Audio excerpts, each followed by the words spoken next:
parent company, Alphabet, has vowed to reinstate YouTube channels, accounts which were permanently banned for political speech during the Biden administration. So users, including current FBI Deputy Director Dan Bongino, now White House Counterterrorism Chief Sebastian Gorka, we spoke to him earlier of course, and podcast host Steve Bannon, were all flagged for repeated violations of COVID-19 and elections integrity policies. So let's talk now to GB News legend, Neil Oliver. Neil, thank you so much for joining us this evening. Now, you're no stranger to controversy. You never deliberately went out to court controversy, but it seems you just inadvertently got wrapped up in it for, I don't know, telling the truth. But when you hear this about the Alphabet company that owns Google being told by an American politician here, by a Republican, no more. You've got to let these people have their channels back. What do you make of it?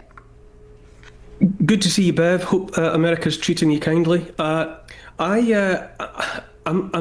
sceptical about it, to be honest. You know, it's all well and good to be saying now that yes, we were being pressured into controlling information about COVID, controlling information around allegations of election irregularity.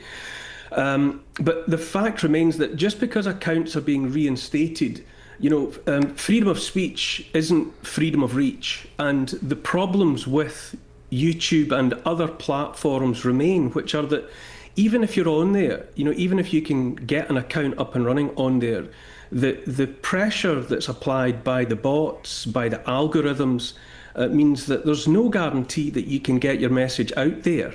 This is a long past its sell-by date. I would say this coming forward and admitting that the narrative was being controlled because of government pressure that was being applied. But I mean, we're seeing it. We're seeing it in relation to what happened with the Trump administration leaning on Disney and ABC to pull the Jimmy Kimmel show.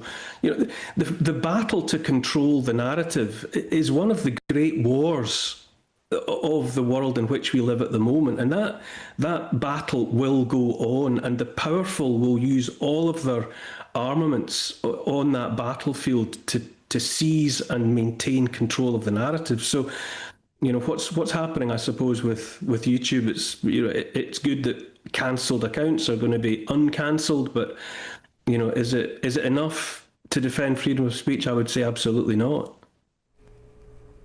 And Neil, as I'm having a few issues with your sound, but your own YouTube channel has never been cancelled, has it? But you just have certain videos taken down.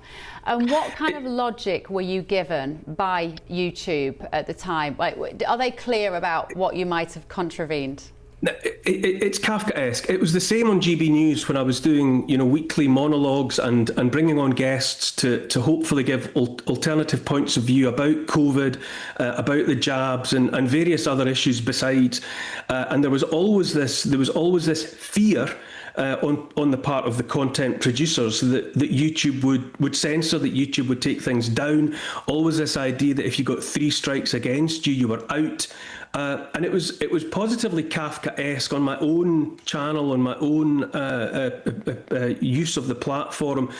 You would get a strike against a video, you would get something demonetized, or you would have content taken down. And when we approach YouTube and say, words to the effect of, in the interests of being responsible creators, what was wrong with this content? Where did we go wrong? What was the line? What was the allegation? What was the misinformation?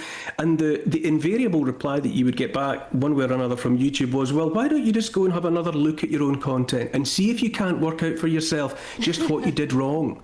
So you were being in that Kafkaesque form. You found yourself convicted of a crime, but your accuser wouldn't tell you what crime you had committed. And that goes on to this day. I mean, that irritating blue barrier that appeared under anything that you put up about COVID, insisting that after all there was an official narrative and really that's the thing you should be listening to. Yeah.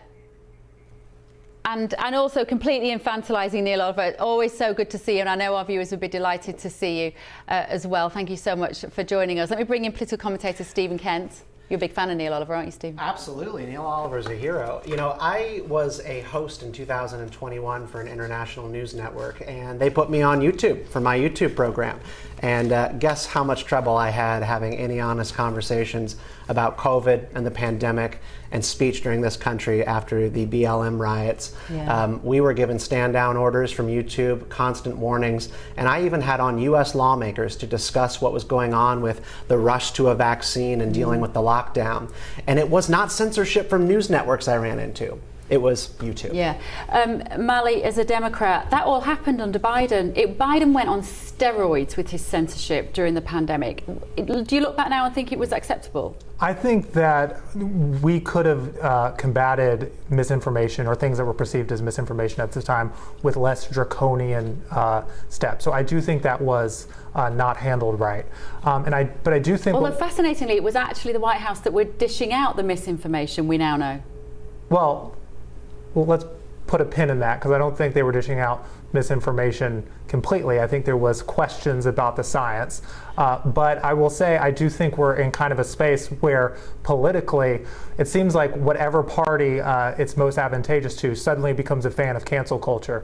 Democrats seem to be a fan of cancel culture during COVID, and now we have Republicans trying to get people fired for not mourning correctly, You had or YouTubers trying to get and podcasters kicked off the internet and we had the and demonetize their lifestyles, and you're talking about cancel culture. Well, we also have the Communications Commission, Brendan Carr, threatening to remove ABC's license if they didn't do as he wished and get rid of Jimmy Kimmel. Okay, right. More on that in the next section.